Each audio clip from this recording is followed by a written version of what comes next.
जयंती विशेष, बुद्ध जयंती विशेष। आभासी दुनिया के मेरे दोस्तों, रतनलाल बोल रहा हूं। काम की बात लाल की क्लास में आपका स्वागत है और पेश है अम्बेडकरनामा। कल मैंने कहा था कि 26 मई को बुद्ध जयंती है और इसी सिलसिले में मैं एक सीरीज चलाऊंगा, हर दिन एक वीडियो कि अलग अलग वर्षों में बुद्ध जयंती पर डॉक्टर अंबेडकर ने क्या कहा था, यह बात मैं आपको बताऊंगा। कल मैंने जो वीडियो डाला था 1950 बुद्ध जयंती का था। आज जो मैं कहने जा रहा हूं 1951 और इस वीडियो को सुनकर आप जान पाएंगे कि जब डॉक्टर अंबेडकर पे आरोप लगे कि भाई आपको बौद्ध धर्म अपनाना है, बुद्धिज्म अपनाना है, अपनाइए, लेकिन हिंदू धर्म की आप इतनी तीखी आलोचना क्यों करते हैं, इसका जवाब क्या था जरा सुनिएगा। दूसरा, उन्होंने कहा कि जो हिंदू मंदिर है उसमें 2 ही बड़े उद्योग चलते हैं, वो कौन से उद्योग थे ये भी सुनना दिलचस्प होगा। चलिए लिए चलता हूं 1951, 19, 20, 21 मई 3 दिन का भव्य कार्यक्रम था और यह कार्यक्रम हुआ था आज रानी झांसी रोड पे जो अंबेडकर भवन है उसी मैदान में यह कार्यक्रम हुआ था। तो इसीलिए मैं लिए चलता हूं सीधा उसी मैदान में 20 मई 1951। और इस कार्यक्रम की खास बात यह थी कि फ्रांस के एक वकील अध्यक्षता कर रहे थे और विदेश के कई मेहमान भी यहां पे उपस्थित थे। तो डॉक्टर अंबेडकर ने जो कहा सीधे लिए चलता हूं। उन्होंने कहा, अध्यक्ष महोदय, भाइयों बहनों, यहां आए आपको 2-3 घंटे बीते होंगे और स्पष्ट है कि आपको घर लौटने की जल्दी होगी, इसलिए मैं ज्यादा समय नहीं लूंगा। मुझसे पहले के वक्ताओं ने भगवान बुद्ध के चरित्र के बारे में बहुत सारी बातें बताई हैं। जो मैं बताना चाहता हूं वह जरूरी नहीं कि आज ही बताऊं। ऐसा नहीं है कि आज के बाद हमारी और आपकी मुलाकात नहीं होगी। जो फ्रेंच अध्यक्ष थे उनको ये कह रहे थे, हम बार बार मिलने वाले हैं, इसके बावजूद कई लोगों का आग्रह है कि मुझे कुछ बोलना होगा। आगे कहते हैं कि मेरी इच्छा है कि भारत के सभी अस्पृश्य बुद्धिज्म अपनाएं, बुद्ध की शिक्षा आत्मसात करें और उसी के अनुसार अपना व्यवहार करें। पिछले वर्ष बुद्ध जयंती यानी कि 1950, कल वाले वीडियो में देखिएगा, पिछले वर्ष बुद्ध जयंती के अवसर पर हम यहां इकट्ठा हुए थे, तब इतनी भीड़ नहीं थी। आज यहां इतने लोग इकट्ठे हुए हैं, एक साल में लोगों में इतना रुझान पैदा हुआ है, यह देखकर मुझे अच्छा लग रहा है। साथ ही जो अस्पृश्य हैं, अनटचेबल्स हैं, उनकी खबरें जो अखबारों में नहीं छपती थी वो भी मुझे पढ़ने को मिली है। तो आपने जो प्रगति की है वह निश्चित रूप से प्रशंसनीय है ना, प्रशंसा के लायक है। आगे कहते हैं डॉक्टर अंबेडकर कि बुद्ध जयंती मनाना कोई बड़ी बात नहीं है, क्योंकि बड़े बड़े काम के बारे में बड़ों का आदर करना होता है, एक ये सिस्टम है, आदर करना होता है। लेकिन हम बुद्ध जयंती केवल इसलिए मनाते हैं कि भारत में समाज का पतन न हो, इसलिए बुद्ध की शिक्षा स्वीकार करने के लिए लोगों को कहने से पहले बौद्ध धर्म और हिंदू धर्म में क्या फर्क है, क्या अंतर है, उसे ठीक से समझाया जाना चाहिए।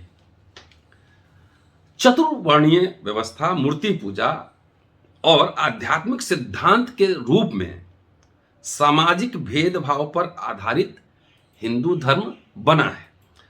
लोगों के सामाजिक पतन के लिए और राष्ट्र के पतन के लिए कारण बने ब्राह्मण तंत्र में और हिंदू धर्म में मुझे कोई फर्क नहीं दिखाई देता। हिंदू धर्म में शांति, एकता नहीं, इसकी वजह चतुर्वर्णीय व्यवस्था पर आधारित हिंदू धर्म है। इस बात को ज्यादातर हिंदू लोग मान रहे हैं, लेकिन चतुर्वर्णीय मतलब 4-fold division of the society, चतुर्वर्णीय व्यवस्था पर आधारित धर्म के इस चौखटे को, दरवाजा चौखट को कैसे तोड़ना है, हिंदू धर्म में शांति और एकता कैसे स्थापित करना है, यह बात कोई नहीं जानता।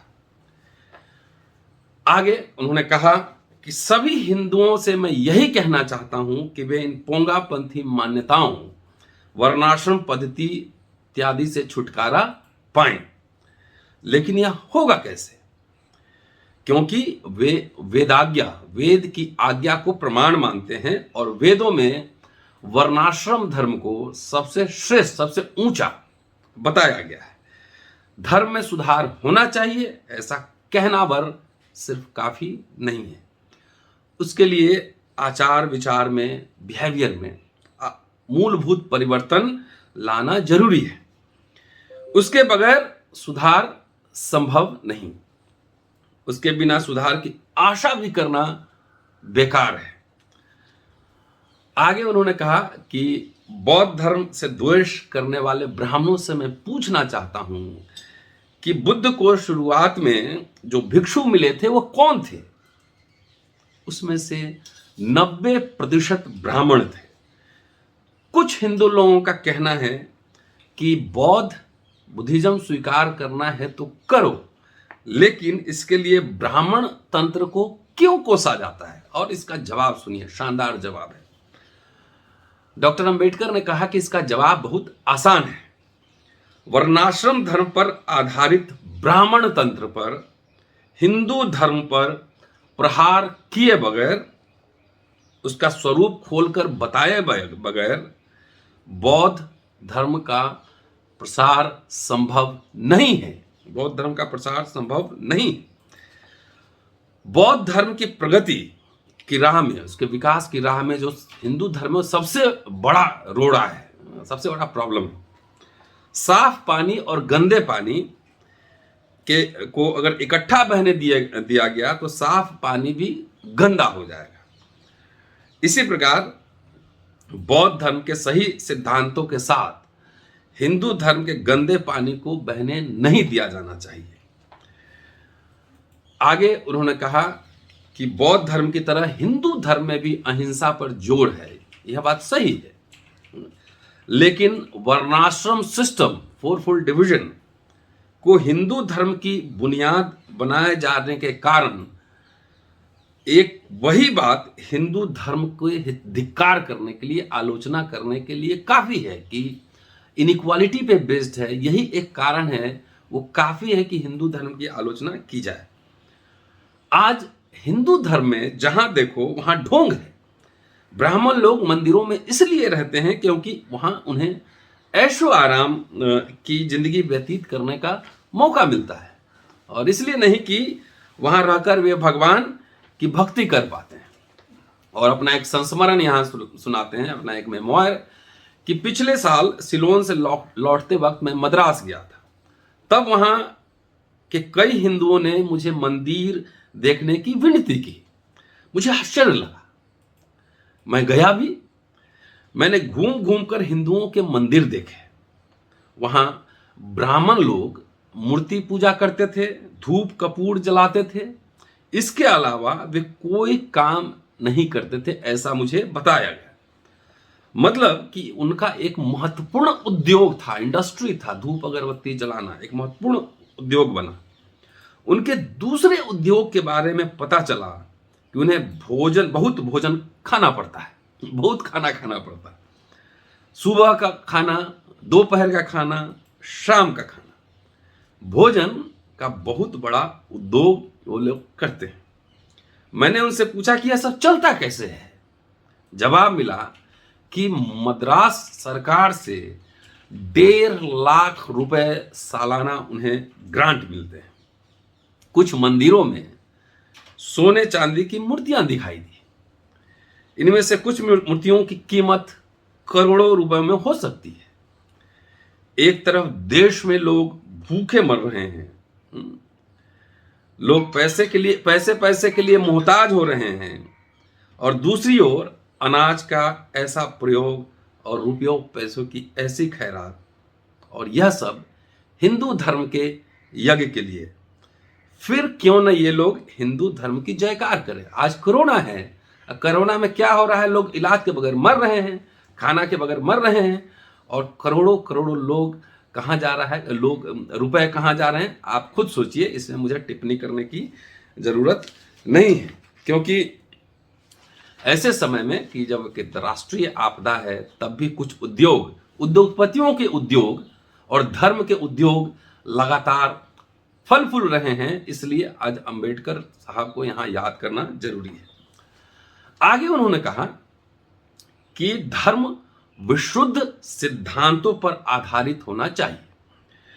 बुद्ध कभी वर्णाश्रम धर्म में विश्वास नहीं रखते थे। हमें यह बात नहीं भूलनी चाहिए कि हम सब एक हैं। मनुष्य के बीच किसी तरह का भेदभाव नहीं होना चाहिए। जन्म पर कोई श्रेष्ठ या नीच निम्न नहीं हो सकता। श्रेष्ठता या नीचता केवल अपनी करनी के आधार पर हो सकती है।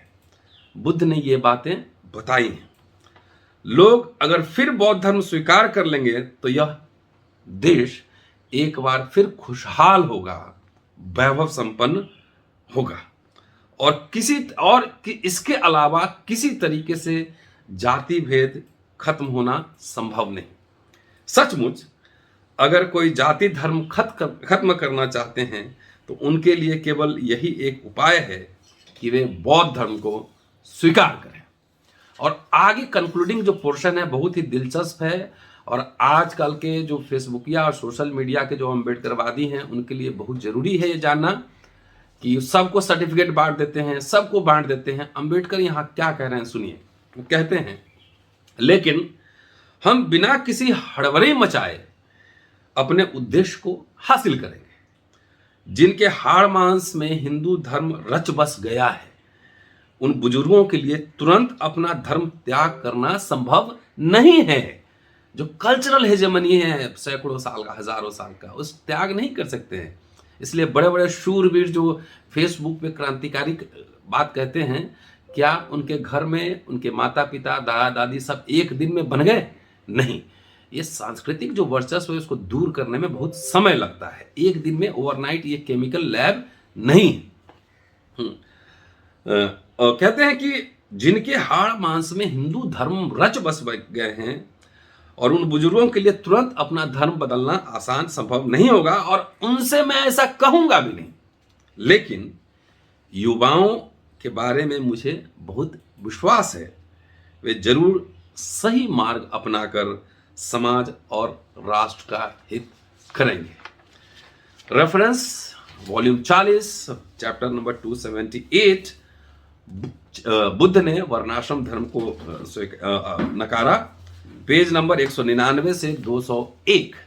बगैर रेफरेंस के यहाँ बात नहीं होती है। इसलिए जो भी साथी सुन रहे होंगे, आपकी जिम्मेदारी है कि आपको सारे वीडियोस वायरल होने चाहिए, घर घर पहुंचने चाहिए। So keep sharing and watching Ambedkarnama. शुक्रिया। जय हिंद। फिर मुलाकात होगी।